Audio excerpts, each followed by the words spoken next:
આટલા બધા પૈસા છે તો આટલું બધું કામ ને મહેનત શું કરવા કરતો હશે, રાઈટ? ઘણા બધા લોકોને જોઈને આપણને એવું થાય કે ભાઈ આ શું કરવા આટલું દોડાદોડી કરે છે, ઇનફ પૈસા તો છે એની જોડે. એ આ એક્ઝામ્પલથી સમજો તમે કે એક ઉંદેડો હતો, એ આમ કૂદતો બધો ફરતો હતો અને એક માટલું મળ્યું એને, એની અંદર જતો રહ્યો અને અંદર રાઈસથી ભરેલું હતું.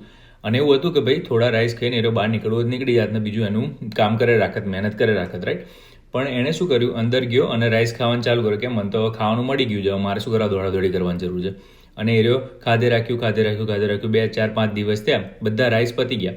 રાઈસ પત્યા અને એની સાથે સાથે શું થયું કે ભાઈ માટલું ઊંડું ને ઊંડું થતું ગયું.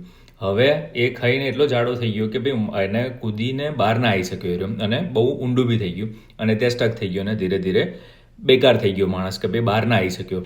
હવે જે લોકો જોડે છે ને પૈસા તોય મહેનત કરે છે, એ લોકો આ વસ્તુ સમજે છે કે ભાઈ કામ તો કરવું પડશે, કંઈક તો કરવું પડશે. ભલે આપણે પહેલાં જોબ નથી ગમતી તોય કરતા હતા, બિઝનેસ જેમાં મજા નથી આવતી તોય કરતા હતા. એ વસ્તુ છોડીને બીજી વસ્તુ મને જેમાં એક્સાઇટમેન્ટ હોય એવું કરીએ, રાઈટ? આપણે જેફ બેઝોસ છે, એમેઝોન ચલાવતો તો એને તો ભાઈ ના આપણે રોકેટ ઉપર કામ કરવું છે, રાઈટ? તો એણે બ્લુ ઓરિજિન કે એવી કોઈ કંપની છે એ ચાલુ કર્યું. બીજા ઘણા લોકો એવા છે કે જે એમને છે કે ભાઈ હા ચલો હવે ઇનફ છે, ઇનફ એટલે મોર દેન ઇનફ છે એમના માટે નહીં, બીજી આગળ 100 જનરેશન માટે. અને ઘણા બધા આપણી લેવલમાં બી ઘણા બધા હશે, રાઈટ? કે ભાઈ ઇનફ છે, 1-2 જનરેશન તો ચાલી જ જાય, રાઈટ? તો બી એ કેમ આટલી મહેનત કરતા હશે? એ એટલે કે એમને ખબર છે કે જો માટલાના રાઈસ ખાવાની આદત પડી ગઈ ને તો રાઈસે પતી જશે અને એ જે સ્કિલ છે, જે એનર્જી છે, જે મોટિવેશન છે લાઈફ જીવવાનું કે કંઈક કરવાનું, એ જતું રહેશે. અને જે પ્લેઝરમાં જે મજા છે ને એમને લઈ ચૂક્યા હોય.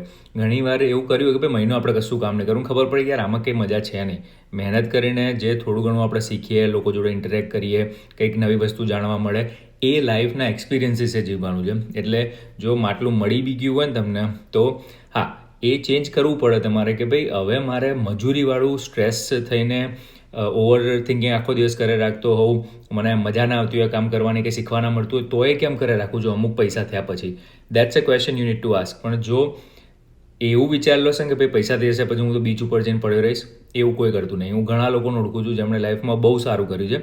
દે એકચ્યુઅલી વર્ક હાર્ડર, પણ એમને મજા આવતા હોય ને એવું કરવાનું. એટલે ગોલ એવો હોવો જોઈએ કે એવું કામ કરું કે હવે રિટાયરમેન્ટની ડેફિનેશન એ થઈ ગઈ છે કે રિટાયરમેન્ટ એટલે હવે એમને જે કરવું હોય ને કરે છે. એવું નહીં કે કશું જ નહીં કરતા. શેર કરજો જેની જોડે કરવું હોય અને અકાઉન્ટ ફોલો કરતા જજો બીજા વિડીયો જોવા માટે. Take care.